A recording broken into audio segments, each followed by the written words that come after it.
বনের সকল পশু পাখি হাসি খুশি, কিন্তু পান্ডাটি উদাস। কারণ কি জানো? কারণ সে তার লক্ষ্যে পৌঁছাতে চায়। তার স্বপ্নে পৌঁছানোর জন্য কঠোর পরিশ্রম করে। কারণ তার একটি স্বপ্ন ছিল, সে একটি রিসোর্ট বানাবে, সেটি হচ্ছে বাঁশের। সে বিকালের সময় অনেক বাঁশের বোঝা ঘাড়ে নিয়ে নিয়ে যেত এবং ভাবতো কি করে রিসোর্টটি বানানো যায়। সে খুবই ক্লান্ত হতো, কিন্তু থামতো না।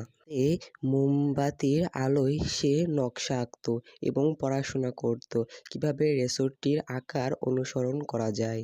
একদিন সে এটিতে সফল হয়। সে একটি বাঁশের রিসোর্ট বানানো হয়। রিসোর্টটির নাম ব্যাম্বো ড্রিমস রিসোর্ট।